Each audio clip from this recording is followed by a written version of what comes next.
The jurisdiction of UNA, बस यहीं तक पढ़ना बेटा, ठीक है। द क्वेश्चन ऑफ मेंबरशिप, इसमें क्या आता है, क्वेश्चन निकल के आता है मेंबरशिप का, किसका निकल के आता है, मेंबरशिप का क्वेश्चन निकल के आता है। ये एक एडिशन, हाँ एक एडिशन क्वेश्चन है। उसके अलावा क्या है, सब्सटेंशियल, सबस्टेंशियल का मतलब क्या होता है, जो हमारी इशू भी है लेकिन सेकंड ऑप्शन पे आते हैं, किस पे आते हैं, सेकंड ऑप्शन पे। Before the world as the UN complete, जैसे उसने 60 साल पूरे किए एग्जिस्टेंस के, किसके एग्जिस्टेंस के, ठीक है। वैसे ही क्या हुआ है, head of the member state सितंबर 2005 में सेलिब्रेट करते हैं एनिवर्सरी, क्या करते हैं, 60 साल की इन्होंने एनिवर्सरी 2005 में क्या करी थी, सेलिब्रेट। ऐसा नहीं बोलेंगे। The leader is the meeting decide, इनकी ये मीटिंग थी लीडरों की, उन्होंने डिसाइड किया कि यूएन ने क्या क्या टेक किया है, रिवेल्ट क्या चेंज किया कॉन्टेक्स्ट में। और पीस बिल्डिंग कमीशन के लिए काम करते हैं। पीस बिल्डिंग कमीशन था इनके पास, क्रिएशन हुआ, देखो जब 2005 में क्या बना, पीस बिल्डिंग कमीशन बना। और उसके अलावा रिस्पॉन्सिबिलिटी इंटरनेशनल कम्युनिटी और फेडरल नेशनल गवर्नमेंट, देखो क्रिएशन हुआ पीस बिल्डिंग कमीशन का। उसके अलावा एक्सपर्टेंस देखेंगे, रिस्पॉन्सिबिलिटी थी, इंटरनेशनल कम्युनिटी बनी, फेलर हुआ नेशनल गवर्नमेंट को प्रोटेक्ट किया ऑन सिटीजन को, यानी कि सबसे पहले अपने सिटीजनों को इन्होंने किससे बचाया, एट्रोसिटी से। एट्रोसिटी का मतलब होता है अत्याचार से बचाना। इस्टेब्लिश हुआ ह्यूमन राइट कमीशन, जिसे ऑपरेट किया जुलाई 2006 में। एग्रीमेंट जो हुआ किसके लिए हुआ, millennium development goals, millennium development goals का क्या हुआ, एग्रीमेंट हुआ, कब हुआ, उसी के साथ हुआ 2006 में। कंडेमिनेशन देखेंगे टेररिस्ट का, और क्या था, मैनिफेस्टेशन, यानी कि क्या करिए, एक फॉर्म निकल के आई टेररिस्ट की, और उसमें क्या हुआ, उसी को हमने कार्व करने की कोशिश करी है।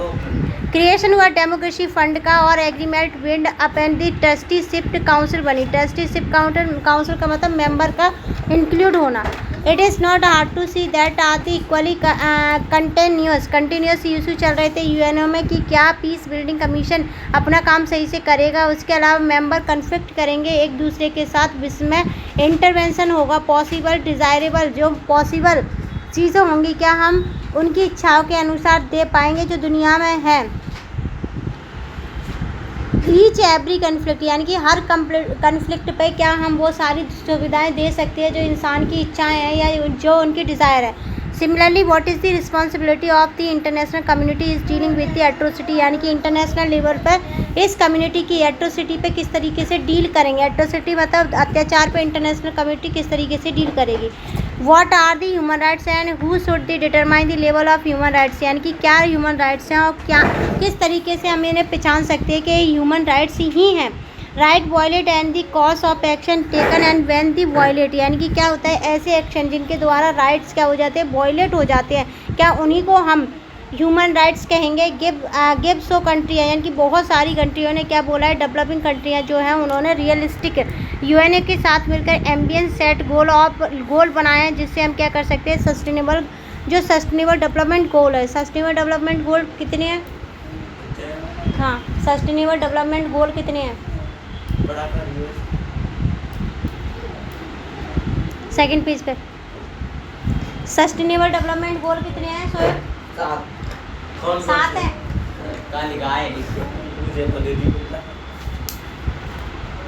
ये तो हमने पढ़ा ही नहीं कभी। कभी नहीं पढ़ा। 1992 याद आया, ना 92 याद नहीं है, 1992 में बढ़िया कुछ भी नहीं हुआ था। क्या है गोल है, सस्टेनेबल डेवलपमेंट गोल में ही ह्यूमन राइट आता है, ठीक है। और ना ये 17 होते हैं जिनमें हम लिखा है क्या, ये देश है क्या दीदी, ये है क्या, देश नहीं है, हमारे गोल हैं जो हमने 17 डिसाइड किए हैं, जिससे हम क्या कर सकते हैं, आगे अपना इम्प्रूवमेंट कर सकते हैं। Can we there the agreement and the define of terrorism, क्या तुम बता सकते हैं कि टेररिज्म क्या है और इसे किस तरीके से डेफिनेशन देना चाहोगे। How sell the UN fund to promote the democracy, क्या यूएन के जो फंड है वो डेमोक्रेसी को प्रमोट करते हैं, और करते हैं तो किस तरीके से करते हैं। United nation peace keeping operation कहाँ कहाँ पे चले हैं वो देखना। पहले हमारा देखो, क्या इंडिया में पीस कीपिंग ऑपरेशन चले हैं, इंडिया में पीस कीपिंग ऑपरेशन चले हैं, अच्छा ऐसा नहीं बोलेंगे भाई, चले हैं। तो ये क्या है, पेडेस्ट्रियन, always मैप में देखो कितनी जगह है, 15 जगह है। उन सब में चले हैं। and वाह, इसमें तो इंडिया के ऊपर है ही नहीं। stay our ठीक है, आराम से देख लेना। और अब मैं बता ठीक है? देखो। उसके बाद India and the UNA reform, India और यूएनए के रिफॉर्म देखेंगे। इंडिया सपोर्ट करता है रिकंस्ट्रक्शन, यूएनए को बहुत सारे ग्राउंड लेवल पे स्ट्रेंथ यानी कि ताकत देता है रिवाइवल के लिए, व्हीकल रिवाइवल के लिए। उसके अलावा डिज़ायरेबल जो चेंज चाहती है दुनिया, उसमें भी सपोर्ट करता है। एनहेंस करना चाहता है, यूएन को प्रमोट करना चाहता है। डेवलपिंग और कॉरपोरेशन में क्या करना चाहता है, अपना पार्टिसिपेशन दिखाना चाहता है इंडिया। और सेंटर यूएनओ एजेंडा जो चलता है वाइटल प्री कंडीशन में होता है, मेंटेन करती है इंटरनेशनल पीस एंड सिक्योरिटी। किसको? पीस और सिक्योरिटी को मेंटेन करने का काम कौन करेगा? यूएन करेगा। उसके अलावा इंडिया क्या है, बहुत ज़्यादा मेजर कंसर्न होता है उसका किस पे? सिक्योरिटी काउंसिल पे। और रिमेनिंग लार्जली वो स्टैटिक यूएन जनरल असेंबली में मेंबरशिप के लिए एक्सपेंड कंसिडरेबल, यानी कि इंडिया सीधे सीधे ये चाहता है कि ना जो 5 परमानेंट मेंबर है उनमें भी हम जुड़ जाएं। हाँ, ठीक है? इंडिया भी चाहता है, हाँ, इंडिया भी चाहता है। लेकिन हो नहीं सकता। India consider that the harm to the representative, यानी कि ये जो रिप्रेजेंटेटिव है ना, ये क्या है, एक मतलब गलत तरीका कह सकते हैं हम कि इसमें ना कुछ देशों को बिल्कुल नहीं लिया गया। एक्सपेंड चाहता है किसको? काउंसिल को। रिप्रेजेंटेशन एंजॉय करना चाहता है। क्या? सपोर्ट, मतलब जो 5 देश अगर वो सपोर्ट कर देंगे तो इंडिया भी क्या है, बन जाएगा। लेकिन उसमें से चाइना नहीं करता। ठीक है? We should keep in mind that, यानी कि हम अपने दिमाग में लेके चलते हैं कि यूएन सिक्योरिटी काउंसिल क्या है, बढ़ जाए। क्या हो जाए? बढ़ जाए। पहले कितने थे इसमें? 15 थे। अब उन्हें पहले 11 थे, 11। अच्छा, हाँ, 11 और अब कितने हैं? 15। 1965 से। हाँ, but there was no change, यहाँ पे अभी तक कोई चेंज नहीं हुआ परमानेंट मेंबरों में सिंस देन देखो ये किस में नॉन परमानेंट मेंबरों में कितने थे पहले? नहीं, 11। पहले टोटल 11 थे और अब 15 हो गए। ठीक है? इसमें नॉन परमानेंट और परमानेंट दोनों मिक्स है। ठीक है? अच्छा, हम्म। 10 नॉन-परमानेंट। आप देखेंगे no change in the of the, देखो लेकिन ये परमानेंट में नहीं हुआ है, नॉन परमानेंट में इंक्रीज हुए हैं। ठीक है? उसके अलावा साइज देखेंगे काउंसिल का, और क्या देखेंगे? स्टेशनरी देखेंगे, फैक्ट देखेंगे, ओवरवेलमिंग देखेंगे, मेजॉरिटी में यूएन जनरल असेंबली में क्या करेंगे? डेवलपमेंट करेंगे। उसके अलावा इंडिया बहुत ज़्यादा आर्ग्यू करता है कि इस पर शेपिंग डिसीजन मेकिंग और सिक्योरिटी काउंसिल पे इफेक्टिवली। ठीक है? और उसके बाद WTO क्या? वर्ल्ड ट्रेड ऑर्गेनाइजेशन है, ये इंटरनेशनल ऑर्गेनाइजेशन है जो कि क्या है, सेट है किसका? ग्लोबल ट्रेड को क्या करता है? रेगुलेट करता है। इसे बनाया गया था 1995 में। सक्सीजर है general agreement on the trade and tariff का। ये क्वेश्चन पूछा जाता है कि गेट की फुल फॉर्म क्या है? क्रिएट करता है सेकेंड, ये कब बना था? सेकेंड वर्ल्ड वॉर के बाद बना था। 164 इसमें मेंबर है। 29 जुलाई 2006 क्या जो डाटा है वो उससे पता चलता है। ठीक है? इसमें एनोमियस बहुत ज़्यादा मेजर इकोनॉमिक पावर निकल के आती हैं। यूएस, यूई, जापान और मैनेज करती है WTO के फ्रेम रूल्स को, और ट्रेड एडवांटेज हमें मिलते हैं। ऑन इंटरेस्ट डेवलपिंग कंट्री इसमें क्या करती हैं? डेवलपिंग और नॉन डेवलपिंग कंट्री अपना पार्टिसिपेशन देती है। नॉन ट्रांसपेरेंट प्रोसीडिंग होती है, यानी कि ट्रांसपेरेंट नहीं होता। क्या नहीं होता? ट्रांसपेरेंट कोई भी चीज़ नहीं होती, नॉन ट्रांसपेरेंट होती है। ठीक है?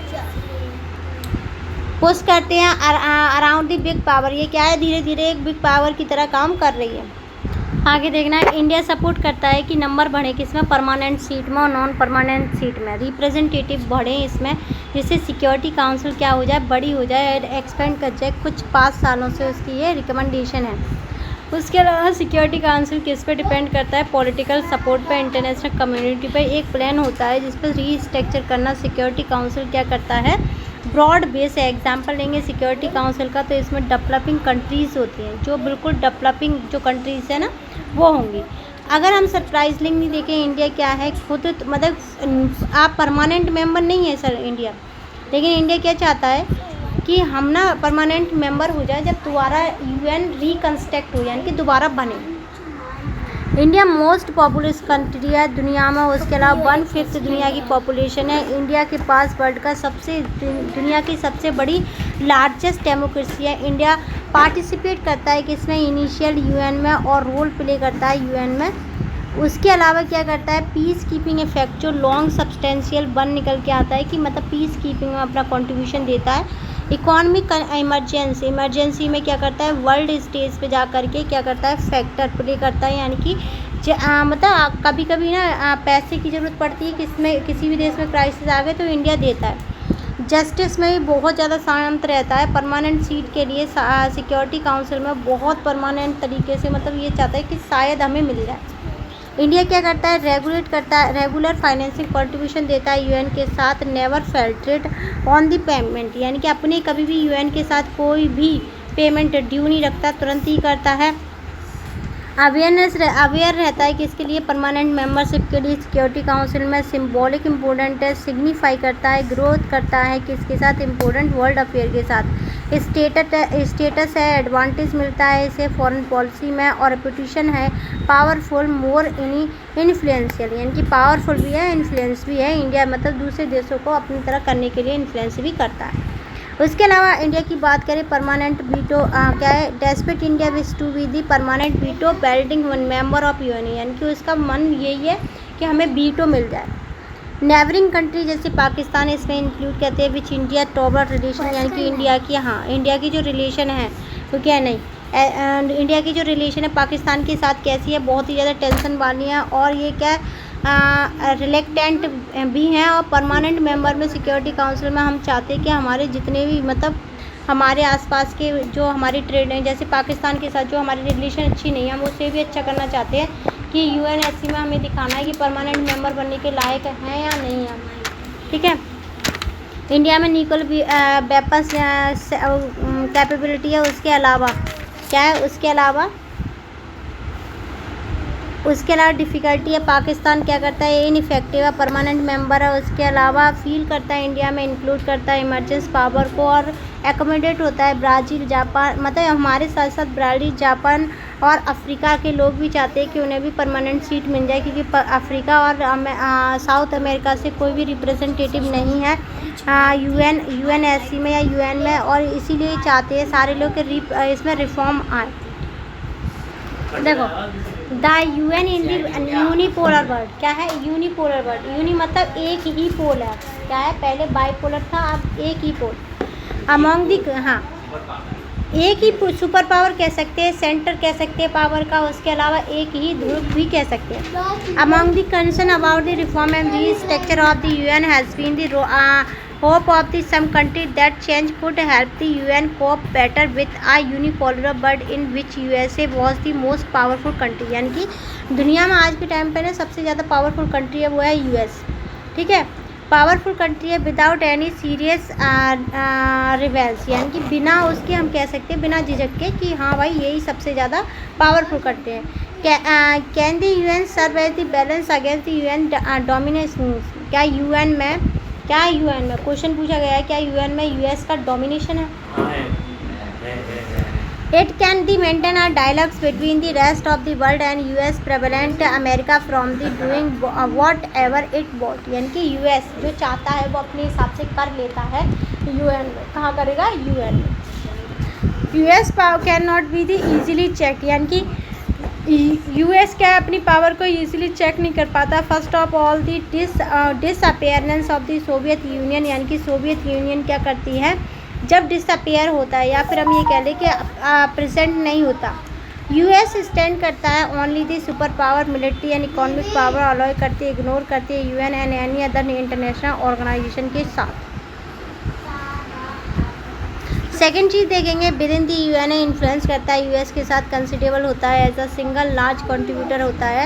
यूएन एंड यूएस की बात करें तो अनमैच्ड है, कैसे मैच नहीं है फाइनेंशियल पावर। इनफैक्ट यूएन क्या है, फिजिकली लोकेटेड है, क्या है फिजिकली लोकेटेड है, और कहाँ पे यूएसए, ठीक है यूएसए टेरिटरी में है, कहाँ पे यूएसए की टेरिटरी जो कि वॉशिंगटन में। रिसोर्स यहाँ से जो सोर्स है वो क्या करते हैं, इसे अपना डिसीजन लेने के लिए इन्फ्लुएंस करते हैं। यूएसए क्या है, मैनी नेशन है, यूएन ब्यूरोक्रेसी है, एडिशन है, उसके अलावा वीटो पावर है यूएस के पास, और ये क्या करता है जब भी कोई भी डिसीजन लेना होता है इसकी बिना मर्जी के होता है तो अपने वीटो पावर से क्या कर देता है, उसे रोक देता है। इंटरेस्ट, फ्रेंड एंड एलाइज, यानी कि दोस्त और दुश्मन ये अपने उसी वीटो पावर से बताता है। उसके अलावा यूएस क्या है, वीटो पावर ऑर्गेनाइज है, इंश्योर करता है वॉशिंगटन में कंसिडरेबली डिग्री होती है, और चूज़ करता है सेक्रेटरी जनरल यूएनए में। यूएस क्या करता है, दिस ये क्या है, एक स्पिरिट है रेस्ट ऑफ वर्ल्ड के लिए रिड्यूस करता है पोजीशन को, पॉलिसी को। यूएन क्या है, नॉट द ग्रेट बैलेंस, यानी कि यूएन का ग्रेट बैलेंस नहीं है यूएसए के साथ। उसके अलावा nevertheless in a unipolar world USA क्या है, डोमिनेट करता है। बस कुल मिलाकर के ये बोला गया है कि डोमिनेट करता है, चाहे कितनी भी कंट्री हैं, ठीक है, इस वाले पैराग्राफ में। फिर उसके बाद अमेटी इंटरनेशनल देखेंगे। अमेटी इंटरनेशनल क्या है, एक एनजीओ है जो कि कैंपेन करता है प्रोटेक्शन के लिए, ह्यूमन राइट्स के लिए, वर्ल्ड वाइड करता है, प्रमोट करता है जितने भी लोग हैं उनके ह्यूमन राइट्स के लिए यूनिवर्सल डिक्लेरेशन देता है, ह्यूमन राइट्स के लिए बिलीव करता है, ह्यूमन राइट्स में इंटरडिपेंडेंसी होती है, और क्या करता है उसके अलावा प्रिपेयर करता है, पब्लिश करता है रिपोर्ट को ह्यूमन राइट्स पर। Government not always happy, government इनके साथ हमेशा हैप्पी नहीं होती, क्योंकि ये क्या करता है, मिसकंडक्ट का मतलब इसके ऊपर कभी कभी आरोप लगते हैं कि मिसकंडक्ट करता है अपनी पावर का। गवर्नमेंट अथॉरिटी और रिपोर्ट इनके लिए मतलब इनके लिए रिपोर्ट बना के देता है, इनके लिए ह्यूमन राइट्स की जो रिपोर्ट है दुनिया भर में इसकी रिपोर्ट मानी जाती है।